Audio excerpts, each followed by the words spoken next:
Olá, pessoal do Universo Educação. E aí, galera? Preparados para mergulhar em um dos movimentos literários mais revolucionários de todos os tempos? Hoje vamos desvendar o modernismo em Portugal, uma escola literária que sacudiu as estruturas da arte portuguesa e deixou um legado incrível que dura até hoje. Mas antes de começar, já sabe, né? Se inscreve aqui no canal, ativa o sininho para não perder nenhum conteúdo e deixa aquele like maroto. E claro, compartilha com a galera da sua turma que também está estudando para o vestibular. Bora lá? O modernismo em Portugal foi muito mais do que só uma escola literária. Foi uma verdadeira revolução cultural que mudou completamente a forma como os artistas produziam e a sociedade consumia a arte. Imagina só, estamos falando de um movimento que nasceu com 3 palavras de ordem superpoderosas: revolução, inovação e ousadia.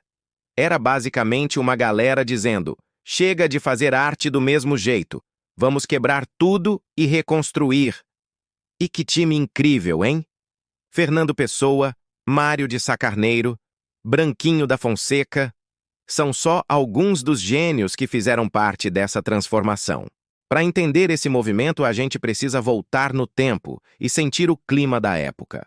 Portugal estava vivendo um momento super tenso e cheio de mudanças. Em 1910, teve a proclamação da República. Depois, a Primeira Guerra Mundial sacudiu o mundo inteiro, criando um clima de questionamento. E em 1915, com o lançamento da revista Orfeu, nasce oficialmente o modernismo português. Esse caldeirão de mudanças políticas, somado ao clima mundial agitado, criou o cenário perfeito para os artistas dizerem: é hora de revolucionar a arte. E os artistas modernistas não estavam para brincadeira, eles queriam reformular tudo. Eles começaram a usar a linguagem do dia a dia, aquela que o povo realmente falava nas ruas. As novas tecnologias e a modernidade da época apareciam nas obras, e eles faziam questionamentos sociais profundos, sem medo de tocar em temas polêmicos. A ideia era ser contra as regras, quebrar os padrões e trazer uma originalidade total, com muito espírito crítico e criatividade sem limites.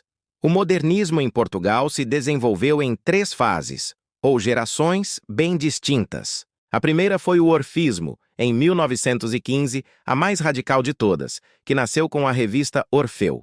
Depois veio o presencismo, em 1927, uma segunda geração mais focada na arte pela arte. E, por fim, o neorrealismo, a partir de 1940, que foi uma terceira geração super engajada politicamente contra a ditadura. A primeira geração, o orfismo, foi uma explosão. Em 1915, artistas como Fernando Pessoa, Mário de Sá Carneiro e Almada Negreiros se juntaram para criar a revista Orfeu. Eles trouxeram uma visão global da arte, criticaram as classes altas, exploraram o mistério, o transcendental, e expressaram aquele sentimento de não pertencer a lugar nenhum.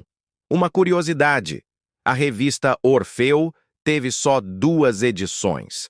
Mas essas 2 edições foram suficientes para mudar a literatura portuguesa para sempre.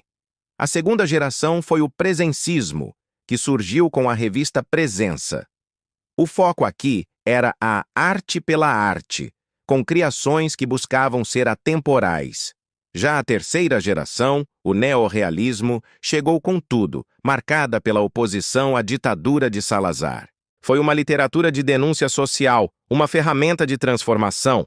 E claro, não dá para falar de modernismo em Portugal sem falar do grande mestre, Fernando Pessoa. Ele não era apenas um poeta, era um universo inteiro de personalidades.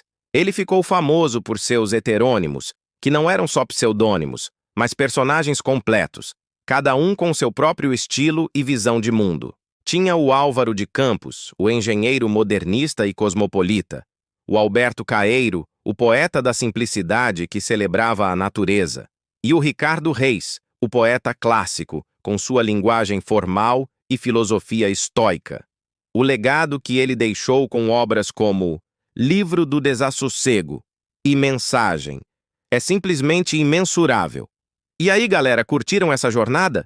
O modernismo em Portugal foi uma revolução que quebrou paradigmas com suas 3 gerações poderosas: orfismo, presencismo e neorrealismo.